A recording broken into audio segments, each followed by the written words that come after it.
Miss হবে না আপনার পছন্দের টিভি শো। দেখুন জি5 অ্যাপে একদম ফ্রি। আমার কোনো চাওয়া পাওয়া নেই তোর কাছ থেকে। বাজে কথা বলো না মা। ছেলে মেয়ে অ্যাডাল্ট হয়ে গেলে তাদের পছন্দ অপছন্দের উপর খাড়া বসাতে নেই এইভাবে। আজকে ওই ব্যবহারটা করে তুমি কি প্রমাণ করতে চাইলে? তোমার কি মনে হচ্ছে এইভাবে তুমি শিমুলকে আমার মন থেকে বের করে দিতে পারবে? কোনোদিনও পারবে না। কি বললি তুই? যেটা শুনলে, যা বলেছি একদম ঠিক বলেছি। আমি তোর বিয়ে দেব। আমি ভালো মেয়ে পছন্দ করে রেখেছি। কোনো ভালো মেয়ে তোর পছন্দ হবে কেন? একটা বিয়েওয়ালা স্বামী শ্বশুর বাড়ি আছে, এমন মেয়ের পেছনে পড়ে আছিস। তোর লজ্জা করে না? তারা তোকে জেলে পাঠাচ্ছে, তোর কোর্ট কেস হচ্ছে, তোর চাকরির ক্ষতি হচ্ছে, তারপরেও তুই ওদের পেছনে পেছনে ঘুরছিস। যতগুলোর সঙ্গে মিশছিস সব কটা বিয়েওয়ালা, সব কটা বজ্জাত, সব কটা উড়নচণ্ডী। ওই মেয়েটার বন্ধুগুলো সব ওই একই রকম, যারা ওর সঙ্গে গিয়ে মিশেছে।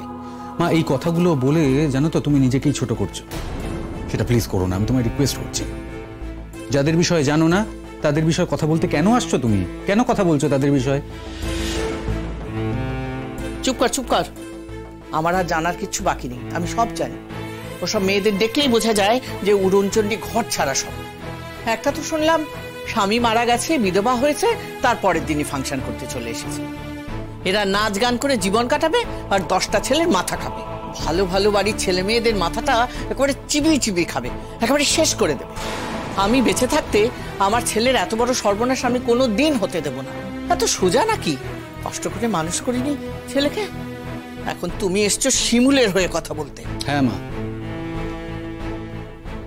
আমি আরেকটা ডিসিশনও নিয়েছি। আমি বাড়ি ছাড়বো। কি বললি তুই? যা বলেছি ঠিকই বলেছি মা। ওই যে আগে দিল্লিতে গিয়েছিলাম, ওরকম দূরে কোথাও একটা চাকরি নিয়ে নেবো, বা যে চাকরিটায় আছি দূরে কোথাও পোস্টিং করিয়ে নেবো, আমি কিন্তু সেটা করতে পারি মা। তারপর তারপর কি করবি? ওই মেয়েটাকে নিয়ে গিয়ে ওখানে তুলবি, তাই তো? হ্যাঁ, তাই করবো, যা ইচ্ছে তাই করবো। আমি কি করব না করব সেই কৈফিয়ত আমি তোমায় দেবো না মা। শতদ্রু, অনেক বাজে কথা বলেছিস কিন্তু তখন থেকে। বাজে কথা তুমি বলছো মা। আমার জীবনটা একেবারে শেষ করে দিলে, আর আমি তোমায় কিছু বলবো না? হ্যাঁ শোনো, মা বলে সমস্ত অধিকার কিন্তু আমি তোমায় দিইনি মা। প্রত্যেকটা মানুষের একটা লিমিট থাকা উচিত, একজন মায়েরও একটা সীমা জ্ঞান থাকা উচিত। আমি ভেবেছিলাম তুমি সেটা রাখবে, কিন্তু রাখতে পারোনি। কেন মা? কেন এটা করলে? কেন এই কাণ্ডটা ঘটালে? তুমি তো আমাকে বলেছিলে তুমি ফাংশন দেখতে চাও, তার মানে তুমি আমাকে মিথ্যে কথা বলেছিলে। তা না হলে তুমি কি আমায় যেতে দিতে? তোমার অফিসের ফাংশন তুমি ঠিক কায়দা করে কাটিয়ে দিতে, আর আমাকে দেখা করতেই হতো। স্বার্থটা তো আমার ছেলের সর্বনাশ হচ্ছে, আর কারো তো হচ্ছে না। ওই মেয়েটা তো দিব্যি আছে। কিরকম রুচি রে তোর! একটা বউ, তার সঙ্গে তুই মেলামেশা করছিস, তোর কোনো বিবেক বিবেচনা নেই? আরে কি মুশকিল, আজকে বউ বলে যে কালকেও সে বউ থাকবে তার তো কোনো মানে নেই। কেন? আমার ছেলের কি এত অধঃপতন হয়েছে নাকি যে একটা আনম্যারিড মেয়ের সঙ্গে তার বিয়ে হতে পারে না? একটা বিবাহিত মেয়েকেই তাকে বিয়ে করতে হবে? মা, 5টা আঙুল সমান হয় না, সবার পছন্দ আলাদা হয়। এখন সব কথা বলে কোনো লাভ নেই মা, কারণ শিমুল আমার সাথে সমস্ত সম্পর্ক শেষ করে দিয়েছে মা। তুমি যা অপমান ওকে করেছো, ও জীবনেও আমার মুখ দেখবে না। সেই জন্য তো করেছি, যদি হায়া লজ্জা থাকে তাহলে আমার ছেলের দিকে আর ফিরবে না। অন্য ছেলের মাথাটা খাক গিয়ে আমার কিচ্ছু দেখার দরকার নেই, আমার ছেলেটাকে বাঁচিয়ে দিলেই হলো। তুমি আবার প্রভাবিত হবে, খারাপটাই হবে। মেয়েটা যদি অন্য কেউ হতো না, আমি এই কথাটা তোমায় বলতাম না।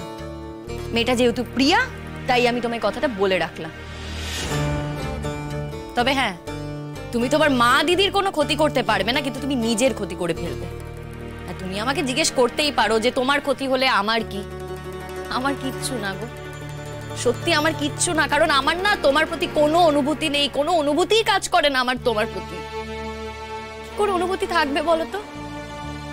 তুমি মানুষটা আমাকে খুন করতে চেয়েছিলে, আমাকে মেরে ফেলতে চেয়েছিলে, তার প্রতি কোনোদিনও কোনো অনুভূতি থাকতে পারে না। কিন্তু তাও তোমাকে এই কথাগুলো কেন বলছি জানো? তুমি পুতুলদির ভাই বলে, আমার শাশুড়ি মায়ের ছেলে বলে তোমাকে বলছি, এখনো সময় আছে, সাবধান হও, সাবধান হও, নিজের ক্ষতি করো না।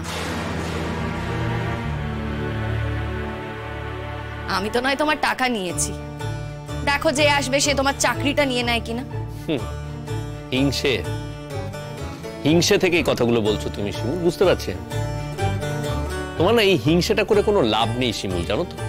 আমাদের সংসারটা আগে ঠিক যেরকম ছিল এখনো ঠিক সেই রকম সুখেরই থাকবে।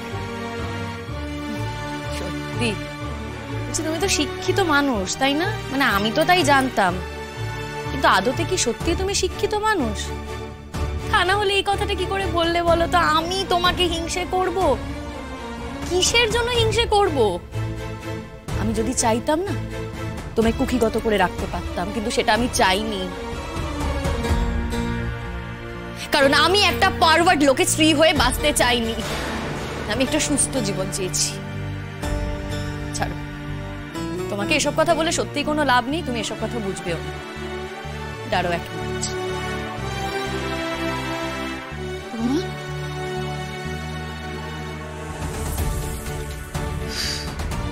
মানুষ যে নিজের ক্ষতি এইভাবে করতে পারে, এভাবে নিজের সর্বনাশ নিজেই করতে পারে, নিজের পায়ে এইভাবে নিজে কুড়ুল মারতে পারে, সে তোকে না দেখলে আমি বুঝতে পারতুম না পরাগ।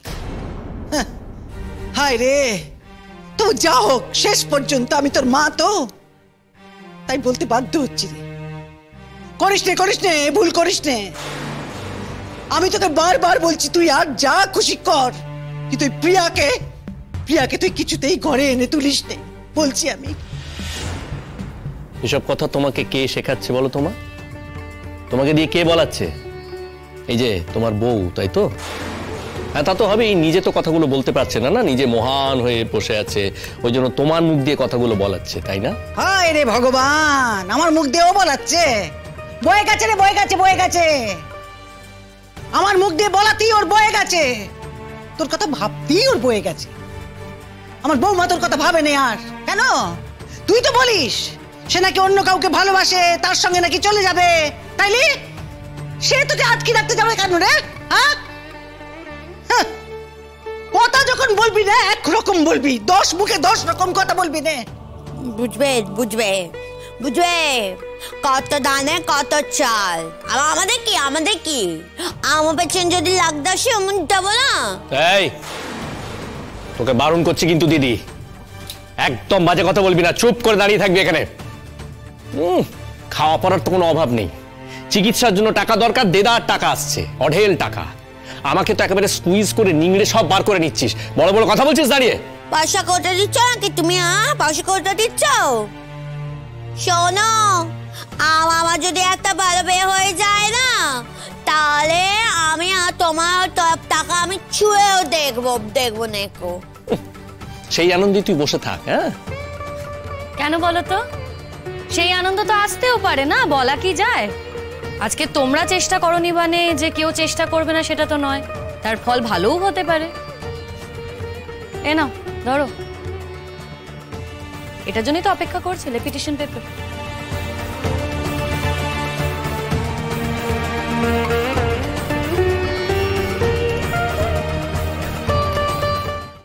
জি5 ডাউনলোড করুন আর সব এপিসোড দেখুন একদম ফ্রি।